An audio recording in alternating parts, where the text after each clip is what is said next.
역사 속에는 정말 중요한 순간들이 있는데 가끔은 우리가 완전히 잘못 알고 있는 경우가 많아요. 오늘 우리가 살펴볼 이야기도 바로 그런 경우인데요. 한 왕이 등장하는 장면, 그리고 그 안에 숨겨진 어찌 보면 세상을 완전히 뒤집어버리는 그런 역설적인 의미에 대해서 원문을 가지고 한번 제대로 파헤쳐 보겠습니다. 자, 한번 상상해 보세요. 예루살렘 거리입니다. 와, 공기부터가 뭔가 기대감으로 꽉 차 있고요. 사람들은 막 흥분해서 들썩이고 있어요. 왜냐?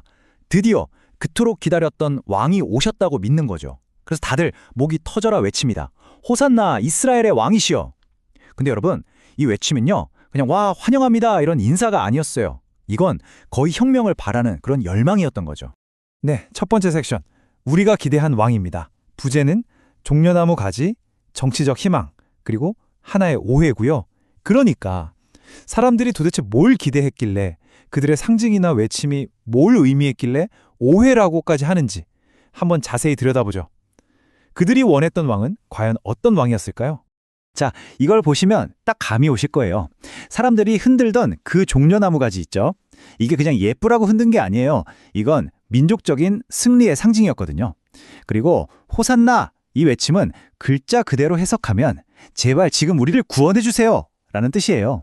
이건 뭐 로마의 압제에서 우리 좀 제발 구해달라는 아주 직접적인 정치적이고 군사적인 외침이었던 겁니다. 그러니까 당시 사람들이 왕한테 바랐던 위시리스트가 바로 이거였던 거죠. 첫째, 로마 좀 박살내주고, 둘째, 우리나라 다시 일으켜 세워주고, 그리고 뭐 엄청난 기적 같은 걸로 내가 이 정도다 보여주는 그런 왕. 한마디로 희생, 고난 이런 거 말고 그냥 압도적인 힘과 승리를 가져다 줄 그런 세상적인 정복자를 원했던 겁니다. 아주 명확하죠?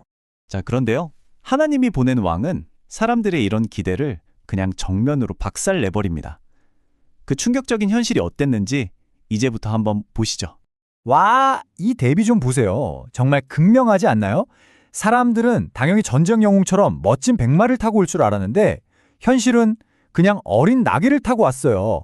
또 막강한 군대를 이끌고 올 줄 알았더니 웬걸요? 그냥 어부 출신 제자 몇 명이랑 같이 왔습니다. 칼을 휘두르며 로마를 무찌를 줄 알았는데 그가 보인 건 예루살렘을 보면서 흘리는 눈물이었어요. 이건 뭐 하나부터 열까지 전부 예상 밖이었던 거죠. 근데 진짜 재밌는 건 뭔지 아세요?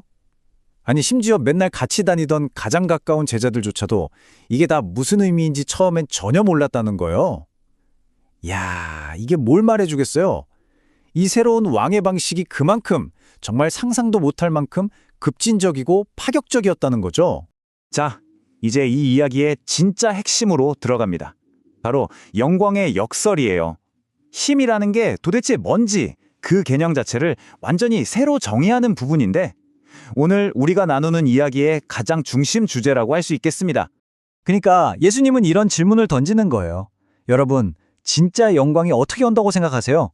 사람들은 당연히 싸워서 이기는 거, 정복하는 거라고 생각했겠죠? 근데 예수님은 완전히, 정말 완전히 다른 길을 이야기합니다. 그 다른 길이 뭐냐? 바로 이 비유 속에 그 열쇠가 숨어 있습니다. 한 알의 밀이 땅에 떨어져 죽지 않으면 그냥 한 알 그대로 있지만 죽으면 많은 열매를 맺는다. 이게 무슨 말일까요? 간단해요. 씨앗 하나가 수많은 열매를 맺으려면 일단 자기가 먼저 땅에 떨어져서 썩고 죽어야 한다는 거죠. 이야, 그러니까 희생과 죽음을 통해서 오히려 더 큰 생명과 풍요가 온다. 정말 역설적이지 않나요? 이 밀알의 논리를 정리하면 딱 이렇게 세 단계로 볼 수 있어요. 첫째, 높아지고 싶어? 그럼 먼저 낮아져야 해. 둘째, 진짜 생명을 얻고 싶어? 그럼 네 생명을 먼저 버려야 해. 셋째, 영광을 얻고 싶다고? 그럼 십자가로 가야 해. 와, 이건 뭐 세상이 말하는 성공 공식이랑은 완전히 반대 방향이죠? 네, 그래서 이 새로운 논리가 어떻게 인류 역사상 최악의 패배 상징인 십자가를 승리의 상징으로 바꿔놓을 수 있었을까요?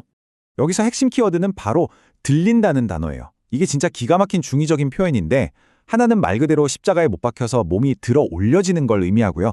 동시에 다른 하나는 왕이 보좌에 올라 영광을 받는, 그러니까 왕의 즉위식을 의미하기도 하는 거죠. 와, 로마 입장에서는 최고의 수치와 형벌인데 하나님 편에서는 최고의 영광의 즉위식이 되는 순간, 바로 그 순간인 겁니다. 그러니까요. 이 관점에서 보면 십자가는 그냥 슬픈 비극으로 끝나는 게 아니에요. 이건 그야말로 우주적인 전환점인 겁니다. 죄가 심판을 받고 이 세상의 악한 권세가 무너지면서 모든 것을 이기는 하나님의 사랑이 온 세상에 선포되는 바로 그런 순간이었던 거죠. 자, 다시 처음으로 돌아가서 군중의 그 뜨거웠던 외침 기억하시죠? 호산나, 승리하는 왕을 향한 환호였어요. 그런데 불과 며칠 뒤에 그 환호는 이렇게 바뀝니다. 십자가에 못 박아라. 와, 이 엄청난 반전. 이게 뭘 보여줄까요? 그냥 겉핥기식의 찬양과 진짜 따르는 것 사이에는 어마어마한 차이가 있다는 거죠. 결국 사람들은 자기들 기대에 맞지 않으니까 그 왕을 그냥 가차없이 버려버린 겁니다. 결국 이 모든 이야기는 돌고 돌아서 오늘 우리에게 하나의 질문을 던집니다. 우리의 선택은 무엇인가? 이 이야기가 우리에게 던지는 마지막 질문은 과연 뭘까요? 보시면 우리 앞에는 이렇게 두 개의 길이 놓여 있어요. 한쪽은 표적, 그러니까 기적의 길이에요. 당장 눈에 보이는 능력으로 문제를 해결해주고 와 하는 감탄을 자아내는 그런 길이죠. 반면에 다른 한쪽은 십자가의 길입니다.